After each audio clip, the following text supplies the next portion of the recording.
Selamat petang kepada kita semua karena kita memilih untuk mengikuti rancangan kami pada petang hari ini, yaitu kita sama-sama meneguhkan iman kita. Karena apa? Karena kita memerlukan Yesus di dalam kehidupan kita. Seringkali kita menganggap bahwa Tuhan itu tidaklah sepenting yang apa kita pikirkan. Karena di dunia sekarang ini kita mengutamakan harta di dalam kehidupan kita. Apakah harta itu adalah uang ringgit, kereta, rumah, dan sebagainya.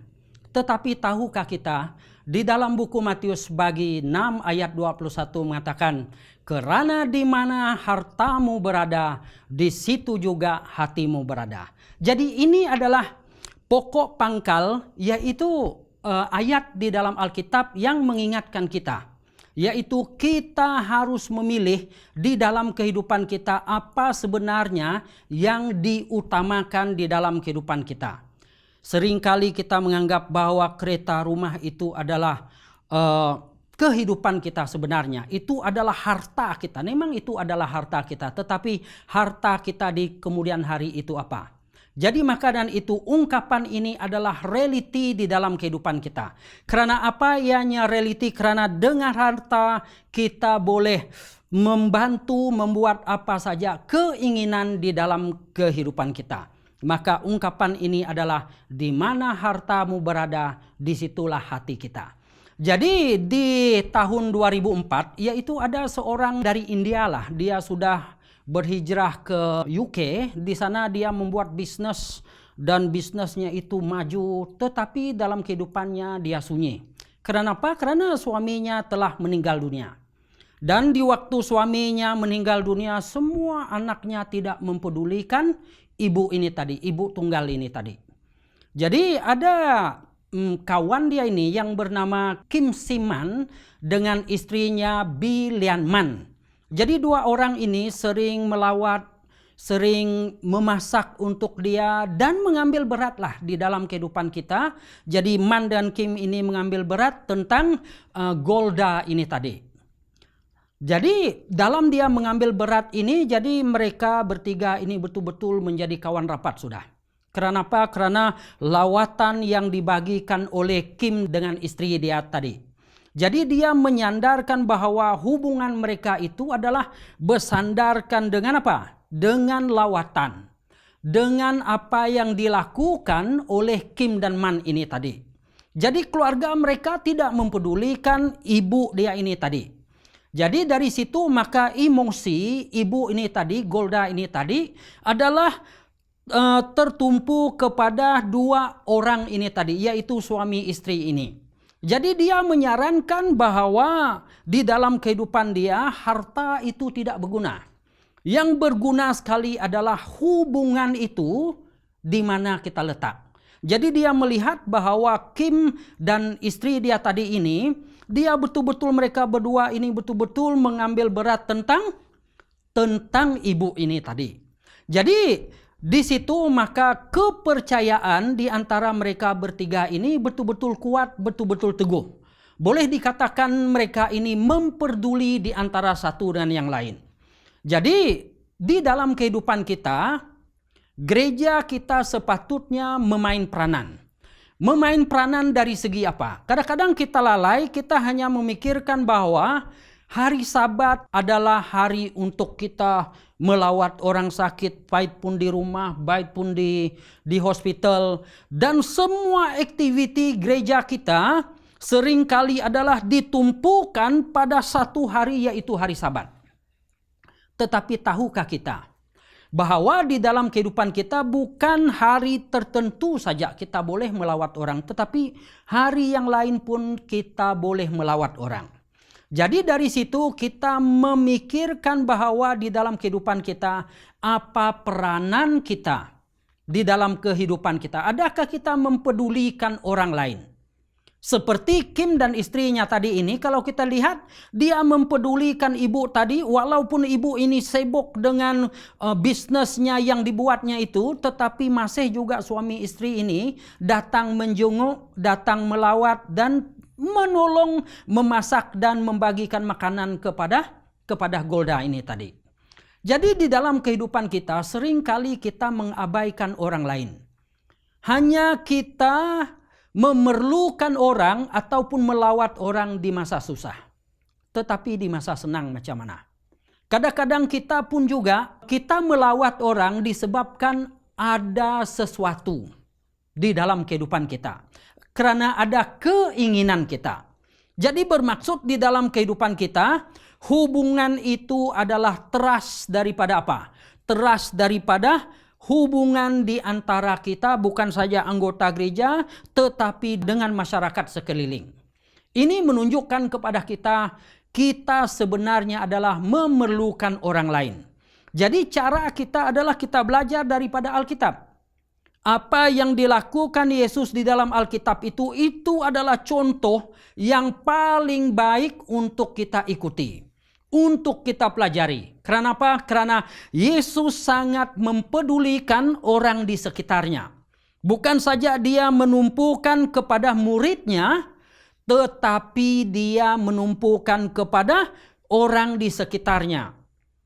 Di pelajaran kita minggu yang lepas, yaitu kita harus mempelajari dari segi apa? Dari segi cara Yesus itu.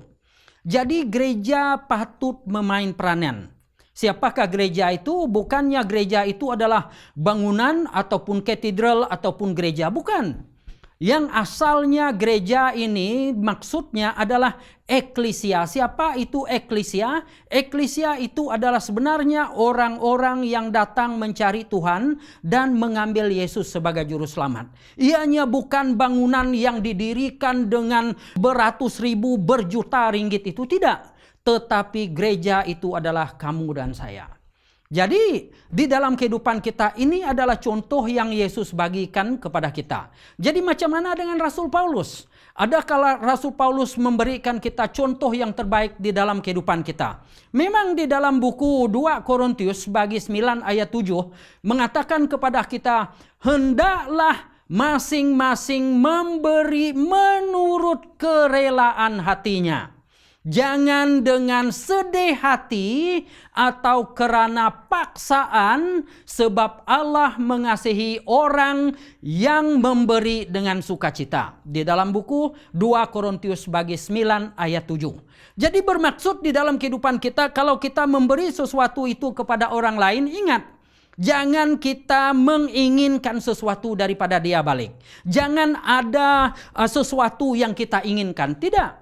Sepatutnya kita memberi, kita menolong orang itu dengan kerelaan hati kita. Jangan ada paksaan.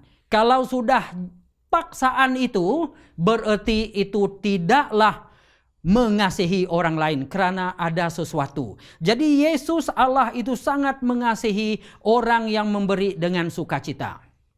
Pertanyaannya kepada kita, macam mana kamu dan saya? Macam mana dengan kita semua? Adakah kita terpaksa memberi? Adakah kita terpaksa meluangkan masa kita untuk orang lain? Ataupun adakah kita dipaksa membuat sesuatu? Sepatutnya kerelaan hati kita itu menjadi tonggak di dalam kehidupan kita, lebih lagi rohani kita dengan Yesus Kristus di dalam kehidupan kita. Jadi di dalam kehidupan kita ini, pemberian dan persembahan di dalam kehidupan kita yang kita bagi kepada Tuhan itu adalah sepatutnya dengan ikhlas dan menyenang hati Tuhan. Ini terdapat di dalam buku Kerinduan Segala Zaman, yaitu muka surat 65. Jadi bermaksud di dalam buku Kerinduan Segala Zaman, halaman 65 ini menunjukkan kepada kita pemberian dan persembahan yang ikhlas daripada hati kita, itulah yang menyenangkan sekali hati Tuhan. Jadi adakah kita mau dipaksa membuat sesuatu? Tidak. Kalau kita ada anak contoh dia. Kalau kita memaksa mereka membuat kerja, adakah mereka itu menyenangkan hati kita? Tidak. Karena mereka membuat kerja sesuatu dengan paksaan. Sama ada dia tidak puas hati ataupun kita sebagai mak bapak dia tidak puas hati. Jadi bermaksud di dalam kehidupan kita ini adalah reality, ini adalah kehidupan kita sebagai manusia yang normal. Karena apa? karena kita ingin dikasihi, karena kita ingin menyenangkan hati orang lain. Jadi individu macam kita merasa apa? Kita merasa diberkati Tuhan di dalam kehidupan kita. Jadi bermaksud iman kita itu memain peranan. Walaupun kita mengetahui Tuhan itu ada, tetapi kita tidak ada iman dan kita tidak mengambil Yesus di dalam kehidupan kita, itu susah untuk kita menyenangkan hati Tuhan. Lebih lagi dengan apa yang kita kerjakan dari segi persembahan persepuluhan yang kita bagi kepada Tuhan. Jadi di dalam kehidupan kita, gereja sangat main peranan. Kenapa? Karena contoh teladan yang kita harus bagi itu haruslah menjadi satu berkat kepada orang lain. Kita harus cakap serupa bikin. Jangan kita hanya cakap tetapi tidak membuat sesuatu. Ini tidak menyenangkan hati Tuhan. Jadi contoh terjemahan yang boleh kita lihat tadi adalah dari segi Kim dengan istrinya itu yang membantu Golda dengan melawat, dengan memberikan layanan yang begitu baik. Kenapa? Karena Roh Al-Kudus bekerja di dalam hati Kim dan istrinya ini tadi. Jadi menunjukkan kepada kita, gereja kita harus memain peranan. Gereja kita harus membuat sesuatu yang baik. Jadi di dalam kehidupan kita di buku Kisah bagi 20 ayat 28 mengatakan, karena itu jagalah dirimu dan jagalah seluruh kawanannya. Karena kamulah yang ditetapkan Roh Al-Kudus menjadi penilik untuk mengembalakan jemaat Allah yang diperolehnya dengan darah anaknya sendiri. Jadi pertanyaan ini kepada kita, siapa kita sebenarnya? Apa peranan yang kita mainkan? Jadi bagi norma yang baru ini untuk kita mendekatkan anggota gereja masyarakat kepada kita, adakah kita melawat mereka di rumah? Adakah kita memanggil mereka melalui telepon? Adakah kita ini memberi email kepada mereka? Adakah kita memberi WhatsApp kepada mereka? Adakah kita video call kepada mereka? Yang terakhir, adakah kita telepon mereka di dalam kehidupan kita untuk ministry kita itu, ataupun kita memikirkan itu tidak berguna di dalam kehidupan kita. Jadi mengembala anak-anak Tuhan adalah pekerjaan ministry yang sepatutnya kita buat. Kenapa? Kita mengenal mereka dengan dekat. Kita melawat mereka karena itu adalah lambang mempedulikan. Nah, jadi situ maka kepercayaan kita sangat diberkati di dalam kehidupan kita. Jadi ini adalah pokok pangkal yang kita harus mainkan peranan kita sebagai anak-anak Tuhan yang ingin mendekatkan orang lain kepada Tuhan di dalam kehidupan kita. Jadi kesimpulan pelajaran kita pada hari ini adalah yaitu mendekatkan orang lain kepada Tuhan. Yang pertama. Yang kedua adalah kita mendekatkan orang lain maka kita rasa dihargai oleh orang lain. Jadi kita sama-sama merasa berkat itu seperti jalan yang dua hala, yaitu ada yang turun, ada yang balik. Yang ketiga adalah bukan karena harta kita memain peranan, tidak. Harta itu seperti Golda tadi, ianya tidak. Karena di akhir kehidupan waktu Golda ini mati, dia tidak menyerahkan hartanya itu yang 15 juta itu pound sterling itu kepada anak dia. Tetapi dia menyerahkan harta dia itu uang ringgit sebanyak 15 juta itu kepada Kim dan istrinya. Jadi bermaksud di dalam kehidupan kita harta itu tidak tentu berguna tetapi hubungan itu berguna. Yang terakhir adalah bertanggung jawab atas keselamatan orang lain. Ini adalah ministry kita. Kita berperanan bukan kita untuk memperkayakan diri sendiri, tetapi kita ingin supaya jiwa ada di surga satu hari nanti. Dan Tuhan dan kita sama-sama bergembira karena Tuhan menyertai kita dan memperamaikan orang di kerajaan surga. Maka dan itu biarlah kita senantiasa mengambil Tuhan dan taat setia kepada Tuhan sebagai anak-anak Tuhan di dalam kehidupan kita. Tuhan memberkati kita semua.